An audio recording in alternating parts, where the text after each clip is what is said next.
Hola a todas las personas que de algún modo estáis participando en este International Virtual Conference titulado Proscrits, Marginats i Minories a la Corona d'Aragó dels segles XV al XVIII, textos y vides. En primer lugar, expresar mi agradecimiento al profesor Vicent Escartí por su invitación, su amable invitación a participar con una comunicación. Y es una comunicación que extraigo de un estudio un poquito más amplio que he llevado a cabo eh, recientemente y que espero que vea la luz en una próxima publicación. He titulado a esta comunicación Imagen y estatus desde el pecado en los procesos marginadores inquisitoriales contra la minoría morisca. La ética de la sociedad peninsular en los siglos XVI y XVII viene impuesta por modos de vida derivados de imposiciones religiosas, donde los delitos son la transgresión terrenal que deviene en pecado, una desviación ética que merece un castigo ejemplar, físico y moral al constituirse en delito.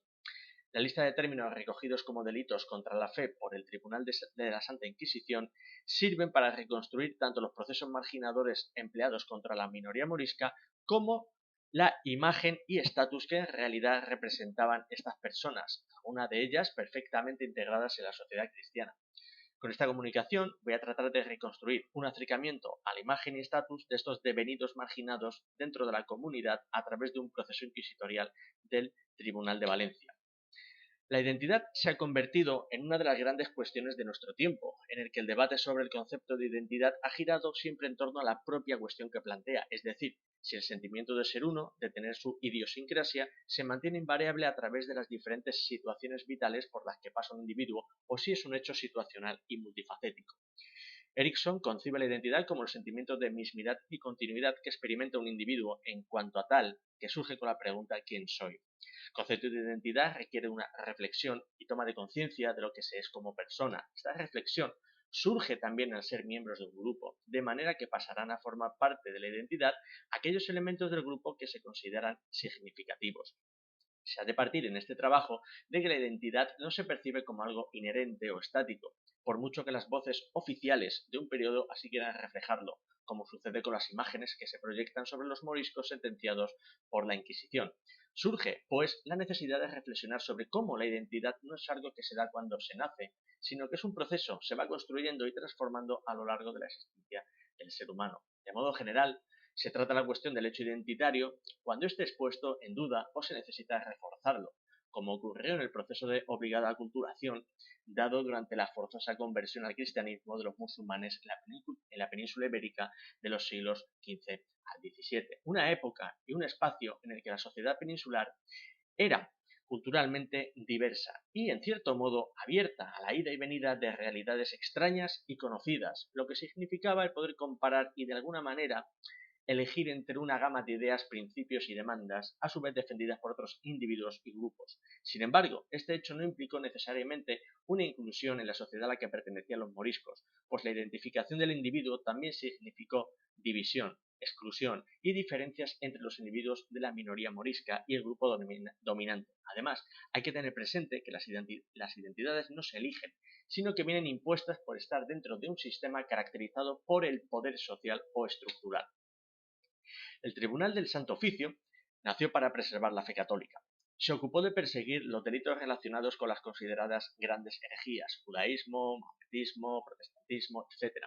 Y así se consideraban delitos contra la fe, la blasfemia, en la medida en que podía reflejar la heterodoxia, la brujería como desviación religiosa. También se perseguían, entre otros, delitos de carácter moral, como la bigamia o el delito de resistencia al Santo Oficio, que trataba de garantizar el trabajo del tribunal. De hecho, todos estos delitos serían juzgados y castigados por el Tribunal de la Inquisición, imponiendo penas que recaerían sobre las personas y grupos, en este caso, moriscos, sean hombres o mujeres. Debido al interés que representa el tema, es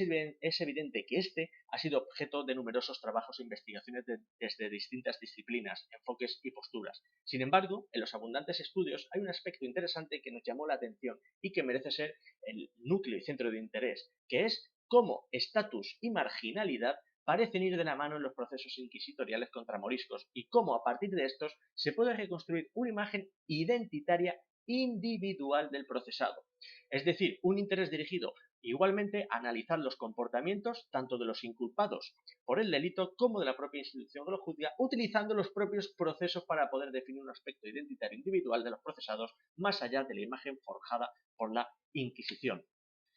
Al hablar de pecado, es indiscutible hacerlo partiendo primero de otro concepto que para esta comunicación es mucho más concreto y siempre ya aludiremos a él, que es el del delito. Pues el pecado devenido un delito en la tierra puede ser castigado por el humano, como en el caso que nos ocupa.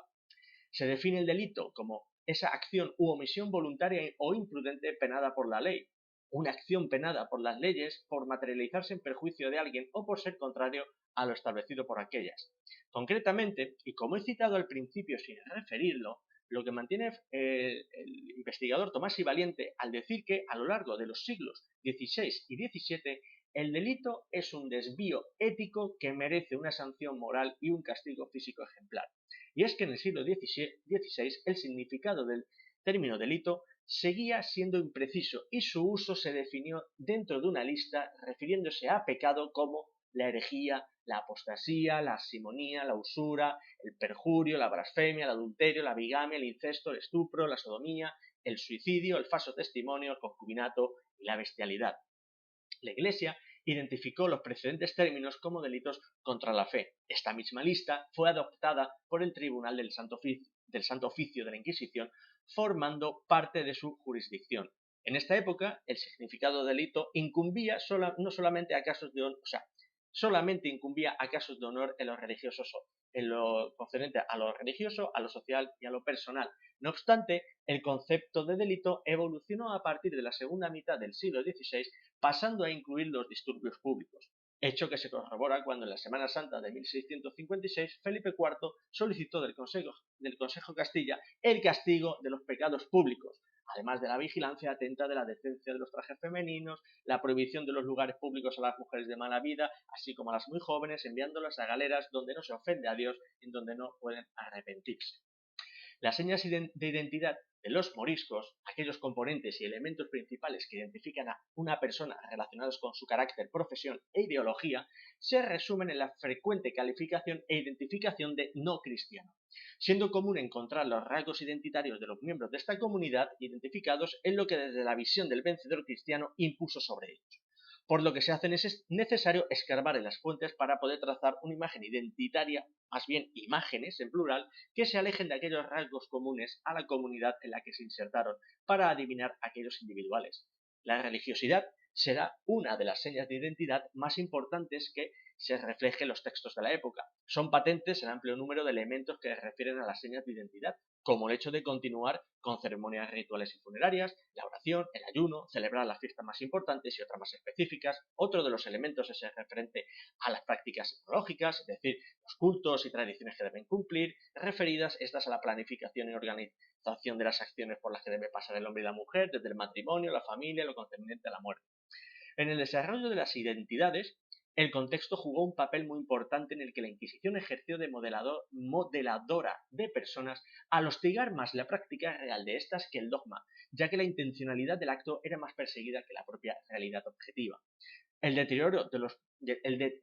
de los principios morales y sociales podía conllevar el desarraigo religioso, así como la pérdida de la identidad y a su vez causar una alienación total de los conversos. Es por esto la relevancia de la religión como signo identitario que corrobora que todo desvío de su cumplimiento puede engendrar una pérdida de identidad y consecuentemente dar lugar a una eventual perturbación y desequilibrio personal.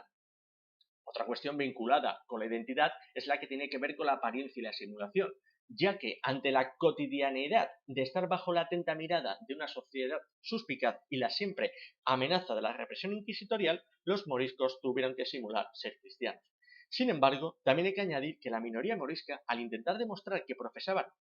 de un modo auténtico las prescripciones y seguir las pautas de la fe cristiana, se enfrentaron a una difícil tesitura, lo que quedó reflejado en las palabras de un granadino vecino de Priego de Córdoba. Los moriscos estaban en esta tierra como alimañas que ni eran moros ni cristianos. Por esta razón, a pesar de los intentos realizados por los moriscos al intentar adoptar los aspectos de vida cristiana con el propósito de integrarse y sobre todo pasar desapercibidos en un entorno altamente hostil, atrajeron el recelo social al ser considerados como individuos perversamente indefinidos, tachados de hipócritas, cuya hipocresía era el veneno para España.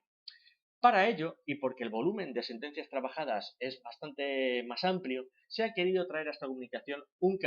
proceso inquisitorial contra el morisco Francisco Jovi, cristiano nuevo y vecino de Algar, de la comarca de Morvedre. El texto original no lo recojo aquí en esta comunicación por espacio y tiempo, pero estará disponible en la próxima publicación que he aludido al principio. Es un proceso en cierta medida largo, con una gran cantidad de imputaciones proferidas contra el morisco. Son cargos que se pueden considerar como conceptos identitarios impuestos por un poder concreto, la Inquisición, que sirven y tratan de dibujar una imagen imprecisa de la verdadera identidad de este morisco procesado. Entre estos rasgos impuestos, que se derivan de los cargos, encontramos unos individuales y otros colectivos que tienen que ver con la comunidad a la que pertenece, o más bien, con aquella imagen que el emisor de la sentencia imagina y decide que son los rasgos de ese grupo morisco, por lo que acaba imponiendo ese imaginario identitario colectivo en un único individuo. La mayoría, o mejor dicho, de los aspectos identitarios más importantes tienen que ver con su adscripción o pertenencia a un colectivo religioso concreto, es decir, la religiosidad. De entre los rasgos colectivos podemos aludir que era un criptomusulmán, es decir, un cristiano nuevo que seguía realizando los rituales propios de un musulmán tanto en su vida privada como pública dentro de su aljama. Estos ritos colectivos tienen que ver con la pureza ritual o ablución para desempeñar un acto necesario para poder realizar uno de los pilares del Islam, las 5 oraciones. También guardaba el ayuno prescrito durante el mes de Ramadán.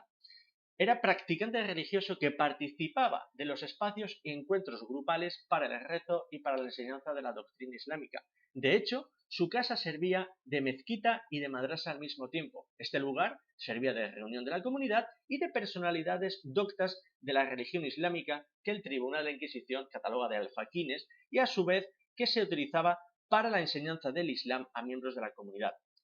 Habla de zoquetes y báculos que se habrían de entender por las herramientas propias para la formación en el Corán, como pueden ser los soportes, la hoja de madera o piedra y los cálamos para escribir sobre ellos. A su vez, pertenecía a un grupo criminal integrado solo por moriscos, que habrían asesinado a unos mercaderes cristianos viejos y escondido o tratado de haber escondido sus cadáveres. De aquellos individuales, era una persona anciana para los cánones temporales de la edad, tenía 70 años. El primer rasgo es que es un cristiano viejo, es decir, musulmán convertido al cristianismo, lo que ya lo cataloga, marca y sitúa en un grupo concreto. Ejercía de alfaquí, en este caso no solamente como practicante, sino con su significación conceptual, es decir, era guía y consultor de la doctrina islámica. Se encontraba casado con más de una mujer, con la propia y otras 2 más, es decir, con 3 mujeres, por lo que comete delito pecado de poligamia. Desconocía la doctrina cristiana, por lo tanto se convertía en un hereje a los ojos del Santo Oficio y por consiguiente en un elemento tóxico para la sociedad en la que se inscribe. Fue cómplice de pecado de bestialidad, uno de los mayores pecados considerados mortales por la Iglesia. Al ser testigo de haber visto cómo se cometía este pecado por parte de otro morisco y no denunciar al culpable, sino incluso ayudarlo a deshacerse del animal, una mula, para que no se le incriminara al culpable. Desde su puesto de poder, pues era baile, intentó coaccionar para adoctrinar y convertir al Islam a cristianos viejos. Además, cometió el referido asesinato de un par de cristianos viejos mercaderes. Coaccionó a testigos de sus delitos desde su posición de poder como baile.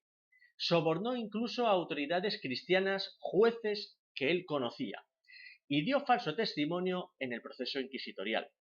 De la larga lista de cargos, los hay que directamente tienen que ver con el aspecto identitario religioso, junto a otros que son más genéricos. Pero todos intentan lo mismo, construir una imagen, una identidad abominable de una persona que ha de ser castigada por ser como es. Por otro lado, esta lista también tiene que ver directamente con el oficio de este morisco. Era el baile de Algar. Este es un caso de cómo los moriscos lograron entrar en las clases dirigentes cristianas, consiguiendo cargos importantes dentro de la propia administración financiera del reino, como lo era una bailía local, es decir, un morisco que ejercía un cargo público dentro del aparato estatal como encargado de las cuentas del fisco referidas a las rentas reales en la población de Algar. Es, por tanto, un ejemplo de integración de conversos dentro de la sociedad cristiana, cosa que el proceso intenta ocultar cuando dice: con esta testificación fue mandado prender y en sus primeras audiencias no supo cosa de la doctrina cristiana. Además, es un proceso en el que se intenta no solo el castigo de un reo común, morisco, con una reconciliación con hábito y cadena perpetua, además de una multa económica, 100 ducados, y traído a vergüenza por las calles. Es un pleito con tanta acusación, como lo es este, pues se busca también otra serie de acusaciones particulares hallados en otros procesos ya no contra moriscos. Y es que hay que depurar y vilipendiar la imagen, la identidad de un personaje que, siendo morisco, habría entrado en la sociedad cristiana vieja a través de su oficio. Pues más allá de la identidad dibujada por el inquisidor, el reo tenemos a un morisco de edad avanzada para la época, con poder no solo dentro de su aljama, sino también en la propia sociedad cristiana, al detentar el cargo de baile, un cargo que en principio estaba reservado a cristianos viejos. Esto informa que era una persona formada, que al menos sabría leer y escribir en lengua romance, ya fuese castellano y o valenciano, para poder llevar al día y dar cuentas de la fiscalidad de Algar ante la corona, y también probablemente en árabe, pues enseñaba doctrina islámica. De alto poder adquisitivo, poseía al menos una caballeriza propia, con acémilas para el transporte y o labranza, como las mulas. No solo eso, es un cristiano nuevo que disfruta de tener criados que son cristianos viejos, un personaje que debió ostentar cierto grado de poder no solo dentro de su comunidad, sino también fuera, ya que podía ejercer influencia, incluso pedir ayuda, lo que implica una amplia y buena red de contactos entre los que se encontraban otros jueces cristianos, lo que demuestra a su vez una persona perfectamente integrada en la sociedad cristiana de entonces. Por exceder el propósito del trabajo, no se han tenido en cuenta otros casos que tenían que ver con identidades femeninas a partir de sentencia por hechicería, brujería, superstición, etcétera, que habrían ayudado a dar una imagen de identidades individuales más amplia. Sin embargo, el caso visto es un reflejo de la dicotomía entre identidad colectiva proyectada por la autoridad cristiana y la realidad plural de identidades individuales dentro del mismo colectivo. El caso del baile, cuya cantidad de acusaciones informan de una persona totalmente integrada en la sociedad cristiana y que la Inquisición ha de hacer valer cuantos rasgos identitarios sean necesarios, tanto colectivos como individuales, para desprestigiar y marginalizar su persona, inclusive la de sus posibles descendientes. La religiosidad es el elemento común y conductor de las sentencias. Para eso son sentencias dictadas por el Santo Oficio de la Inquisición, siendo lógico, pues, que las acusaciones vayan determinadas por el condicionante religioso. Sin embargo, la variedad de probables rasgos identitarios alejados de esta es también destacable, y son realmente estos segundos los que acercan a una imagen más nítida de la singularidad de cada uno de los miembros de la minoría morisca. Pues más allá de la religión estaban las personas que trataban de sobrevivir en un medio muchas veces hostil, no ya por la carga de vigilancia social y eclesiástica sobre los moriscos, que podía conllevar denuncias que atentasen contra la integridad física, sino marcado por la marginalidad a la que se les abocó en muchos casos por ser quienes eran. Muchísimas gracias por su atención.